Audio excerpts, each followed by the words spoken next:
Assalamualaikum warahmatullahi wabarakatuh. Selamat datang kembali di channel YouTube kami yang membahas tentang bahasa Korea. Selama 60 hari ke depan nanti kita akan membahas tentang tata bahasa yang ada di modul terbaru gitu. Jadi untuk membantu teman-teman yang mungkin masih kebingungan tentang tata bahasanya gitu. Oke, kita lanjutkan. Di sini kita akan membahas tentang imnida dan imnika. Nah, tata bahasa ini hanya bisa digunakan untuk kata benda tentunya ya. Yang artinya kalau imnida itu artinya adalah atau sifatnya itu adalah menyatakan sebuah kata benda. Sedangkan imnika itu bisa diartikan dengan apakah yang digunakan untuk menanyakan kata benda. Kata benda itu apa saja?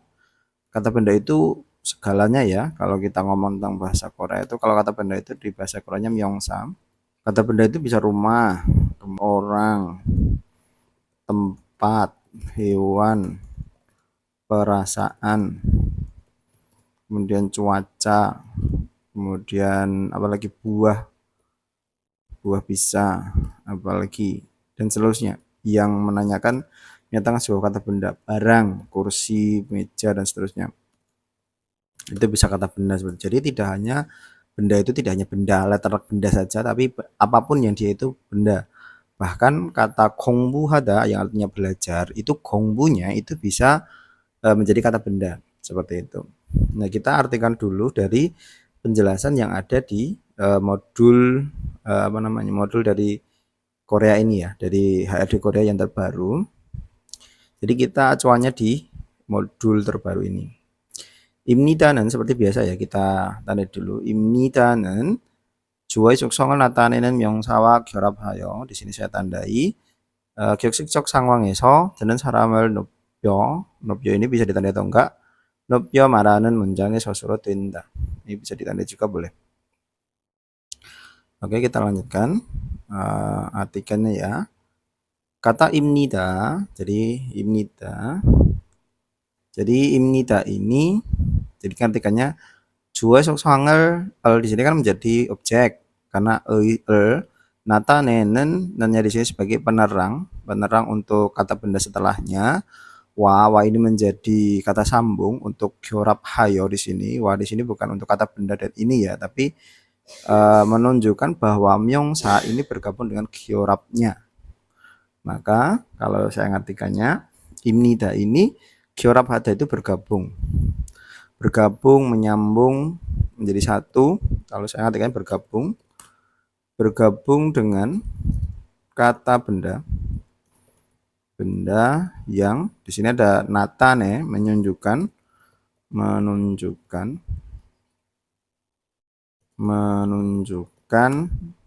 soksang, juo subjek. Jadi karakteristik bisa dari karakteristik, bisa ciri khas, bisa dari juo subjek atau dari kata benda sendiri. Maksudnya gimana? Menunjukkan atau bergabung dengan kata karakteristik benda. Jadi bendanya itu jelas gitu loh. Bendanya itu jelas bahwa oh bendanya itu buku, oh bendanya itu salon, oh bendanya itu apa. Jadi jelas bendanya itu karena mempunyai karakteristik atau punya identitas dari si kata benda tersebut. Jadi tidak sembarang misalnya goib itu nggak bisa. Kurang tepat kalau pakai imnida. Tapi ya jelas, ininya jelas dari si bendanya tadi jelas gitu. Kemudian ini dijelaskan tambahannya, 격식적 상황에서 드는 사람을 높여 말하는 문장 수선을 dan gitu ya. Di sini kita artikan dari eso boleh. Jadi di situasi, kan situasi, 격식적 itu formal atau istilahnya bisa resmi juga. Resmi itu jadi kan ada 드는 사람을 높여 말하는. Nah, di sini kan ada 높여 말하는. Ini tidak bisa bagi saya tidak bisa dipisah karena 높여 ini menjadi cara dari malhadanya. Jadi yo di sini itu menunjukkan cara bagaimana mengatakannya, berbicaranya, maka tidak bisa dipotong kemudian diartikan dari situ kurang tepat. Jadi kita artikan dari belakang, Dwinda atau Sosurika Dwinda. Jadi di situasi resmi itu menjadi sosul. Sosul itu bisa menjadi predikat, atau dalam kurung pernyataan, kemudian dari, jadi kan munjange berarti menjadi, kita tunjuk. Munjange di sini menjadi miliknya dari sosul. Jadi pernyataan dari kalimat atau predikat dari kalimat yang, karena di sini ada enen yang, nah di sini kan tadi saya mengatakan caranya berbicara. Nah kalau saya ngartikan kan, kalau diartikan kan yang berbicara dengan tinggi kan gitu kan. Maksudnya di sini bisa diartikan yang meninggikan atau dalam kurung menghormati, menghargai, bisa menghormati, bisa sarem orang yang denen, deta, mendengar. Ini kalau diartikan secara letterlah kalimatnya. Jadi bergabung dengan kata benda yang menunjukkan karakteristik subjek. Jadi dia itu menempat pada sesuatu benda yang jelas artinya, jelas benda itu apa. Kemudian di situasi formal atau di situasi resmi, kata imnida itu menjadi predikat dari sebuah kalimat yang digunakan untuk menghormati orang yang berbicara atau orang yang mendengar. Jadi kata imnida ini kalau kita pakai itu bisa digunakan untuk menghargai si pendengar kalau dalam situasi formal. Kalau informal gimana? Ya bisa aja. Kalau informal misalnya kita di kantin atau apa, ya itu bisa aja kayak gitu. Cuma nanti kesannya agak kaku bahasanya kayak gitu. Bisa ya. Terus kemudian ini jika ada imnika, jadi imnika di sini jelaskan lagi ya. Jadi imnika ini im니다의 이문영으로 주어 숙성을 대하여 물을 때 사용한다. Ini bisa diartikan dari imro di sini boleh. Bentar, kita tanda dulu ya. Oke, jadi imnika itu ro itu bisa diartikan seperti imnida, tapi di sini merupakan, saya artikan merupakan yong. Di sini ada yong, berarti bentuk yongte. Yongte itu tipe tempat tinggal. Imunyong itu bentuk kata tanya atau bentuk pertanyaan, pertanyaan dari si imnida. Tadi kan si imnida tadi kan menyatakan, itu kan pernyataan atau predikat untuk menyatakan dari kalimat.